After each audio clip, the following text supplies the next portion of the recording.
Kisko casting system द्वारा आज उत्तरी दिल्ली के महापौर राजा इकबाल सिंह को हिंदूराव अस्पताल के लिए 100 वेंटिलेटर सर्किट का सहयोग किया गया। इस दौरान महापौर राजा इकबाल सिंह ने बताया कि ये वेंटिलेटर सर्किट निगम के हिंदूराव अस्पताल में सुविधाओं को बढ़ाने में मदद करेंगे। उन्होंने किस्को स्टील को इस सहयोग के लिए उनका धन्यवाद दिया। इस अवसर पर पूर्व महापौर जयप्रकाश, अशोक ठाकुर, निदेशक नेफेड, हिंदूराव अस्पताल की चिकित्सा अधीक्षक doctor Annu Kapoor, rotary club से अखिल मित्तल व प्रबंधक निदेशक किस्को स्टील राघव गोयल उपस्थित थे। अन्य जानकारी देते हुए राजा इकबाल सिंह ने बताया कि ये वेंटिलेटर सर्किट वेंटिलेटर से मरीज तक जीवन रक्षक सुविधाएं पहुंचाने का कार्य करते हैं और ये निगम के संसाधनों को बढ़ाने में मदद करेंगे। उन्होंने बताया कि कोरोना महामारी की तीसरी लहर के मद्देनजर उत्तरी दिल्ली नगर निगम अपने संसाधनों में वृद्धि कर रही है ताकि निगम के अस्पताल हर परिस्थिति के लिए तैयार रहें। वहीं इस दौरान पूर्व महापौर जयप्रकाश ने बताया कि बहुत सारी सामाजिक व धार्मिक संस्थाओं ने आगे आकर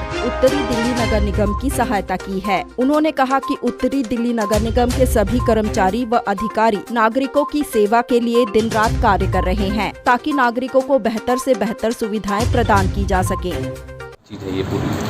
ये बेसिकली हमारे बहुत ही सामाजिक और बहुत जो समाज में दान करते हैं अखिल मित्तल जी और राघव जी, इन्होंने ये हिंदूराव में जो आजकल कोविड का समय है और कोविड के समय में इन्होंने अपनी तरफ से डोनेशन दिए और ये बेसिकली जितने भी हमारे वेंटिलेटर्स हैं, ये वेंटिलेटर्स के ऊपर ये सर्किट है और जिससे वेंटिलेटर काम करता है, तो इन्होंने अपनी तरफ से जनता को ये दिया है। सर, नगर निगम के जो हॉस्पिटल्स हैं उसमें और विशेष क्या तैयारियां की जा रही हैं? देखो, नगर निगम तो हमेशा ही जनता के लिए खड़ा है और ख़ासकर कोविड के समय। इस समय हमारे पास 89 वेंटिलेटर्स हैं और लगभग 400-450 हमारे पास बेड्स हैं जिनमें ऑक्सीजन लगी हुई है। तो हम तो 24 घंटे तैयार हैं, मगर हम ईश्वर से कामना करते हैं कि कोविड की जो थर्ड वेव ना आए, मगर फिर भी अगर कभी ऐसा समय आया तो हमेशा। देखिए, हिंदूराव अस्पताल दिल्ली के सभी अस्पतालों में एक प्रतिष्ठित अस्पताल है और दिल्ली में एक अपना स्थान रखता है।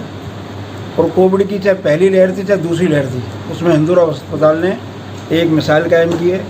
बगैर संसाधनों के भी अस्पताल कैसे चल सकते हैं और लोगों को कैसे राहत दे सकते हैं, उनकी सेवा कैसे कर सकते हैं, ये हमारे निगम के अस्पतालों ने साबित किया है। मैं धन्यवाद करना चाहता हूँ अखिल जी का, राघव जी का, जिन्होंने कि एक सामाजिक संस्था के नाते हमारे को और मजबूत करने के लिए हमारे जो वेंटिलेटर बेड है वो ठीक प्रकार से चलें, क्योंकि वेंटिलेटर बेड को रन करने के लिए सर्किट की ज़रूरत पड़ती है और ये सर्किट विदेश में बनते हैं, तो इनको विदेश से ला करके हमें इन्होंने दान के रूप में दिया है। हम इनको विश्वास दिलाते हैं कि जिस विश्वास से इन्होंने हमको उपकरण दिए, इनका सदुपयोग होगा और आने वाले समय में लहर आए चाहे ना आए, हमारा अस्पताल हर तरह से मजबूती से खड़ा है और दिल्ली की जनता की सेवा में उत्तरी दिल्ली नगर निगम के सभी अस्पताल, सभी डॉक्टर, सभी पैरामेडिकल स्टाफ हमारे महापौर जी के नेतृत्व में मजबूती से। देखिए, मैं अखिल जी और राघव गोयल जी, जिन्होंने ये उपकरण आज हमारे यशस्वी प्रधानमंत्री नरेंद्र मोदी जी का जो जन्मदिवस के उपलक्ष्य में ये सेवा समर्पण जो पखवाड़ा मनाया जा रहा है, उसके तहत इन्होंने उनसे प्रेरित होकर ये हिंदूराव हॉस्पिटल या आसपास जो नॉर्थ दिल्ली एमसीडी के हॉस्पिटल है उनके लिए उपलब्ध कराए हैं। इसकी वजह से आने वाले समय में जो हमारे वेंटिलेटर्स हैं वो अच्छी तरह से ऑपरेशनल होंगे। तो मैं सबसे पहले तो इनका पूरे दिल्ली की और नॉर्थ दिल्ली एमसीडी के आसपास जो क्षेत्र हैं उनकी जनता की तरफ से इनका आभार प्रकट करता हूँ और मैं उम्मीद करता हूँ कि जिस दिल्ली सरकार की जिम्मेदारी है कि इस समय उसको नॉर्थ एमसीडी के साथ खड़े होकर जो है ये जो हमारे हॉस्पिटल है कोविड के टाइम में, इनको अधिक से अधिक फंड उपलब्ध कराने चाहिए। जो दिल्ली सरकार की जिम्मेदारी थी वो आज समाज के लोग यहाँ पर जो है पूरा कर रहे हैं, तो इसके लिए मैं समझता हूँ ये बहुत ही साधुवाद के पात्र हैं और शायद इनसे सद्बुद्धि लेकर जो है वो लोग भी इस बात को महसूस करेंगे कि ये एमसीडी भी दिल्ली की जनता का ही संस्थान है, दिल्ली की जनता के वेलफेयर के लिए बना है और इनके अंदर अगर इलाज भी हो रहा है या जो भी काम हो रहे हैं वो दिल्ली की जनता के लिए हो रहे हैं। तो बिना भेदभाव के एमसीडी को जो है चलाना ये भी सरकार की जवाबदेही होती है।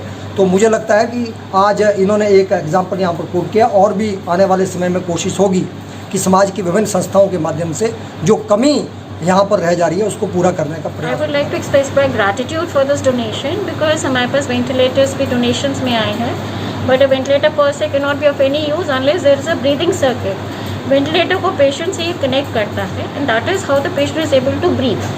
सो this is a very essential equipment and it is going to be used for the critically sick COVID patients and तीसरी लहर के लिए हम तैयारी सारी कर रहे हैं, होप कर रहे हैं कि ना आए। but we are prepared for the के worst. नेतृत्व में आके हमने जो भी डोनेशन है ये, मैं और राघव गोयल जो किस्को स्टील के डायरेक्टर हैं, सो हमने कमिश्नर साहब से हमारा मीटिंग हुई थी। मीटिंग होने के बाद फिर कुछ हम अपनी तरफ से डोनेशन नॉर्थ एमसीडी में लाना चाहते थे हॉस्पिटल्स के लिए, जहाँ जहाँ जो रिक्वायरमेंट थी। तो उस रिक्वायरमेंट के अकॉर्डिंगली हमें जो लगा जो हम कर सकते थे, तो हमने ये डिस्पोजल्स और जो सर्किट्स हैं ये हमने बाहर से इंपोर्ट करा के एमसीडी की तरफ से हमारी तरफ से डोनेशन आया। अखिल जी, ये जो उपकरण वितरित किए गए हैं ये मरीजों के लिए किए गए हैं, मरीजों की जान बचाने के लिए, उनके इलाज के लिए। तो क्या ये सिर्फ एमसीडी के अस्पतालों में किए जा रहे हैं या दिल्ली सरकार या अदर्स हॉस्पिटल्स में भी किए जाएंगे? हमारी कोशिश रही है जगह जगह जहाँ रिक्वायरमेंट है, जहाँ बेसिकली जेन्युइन रिक्वायरमेंट्स हैं, हमने वहाँ डोनेशन एम्बुलेंस के रूप में भी हमने प्रोवाइड कराई है। जहाँ बेसिकली जेन्युइन ज़रूरत थी हमने वहाँ ये लिस्ट के अकॉर्डिंगली हमने प्रोवाइड कराई।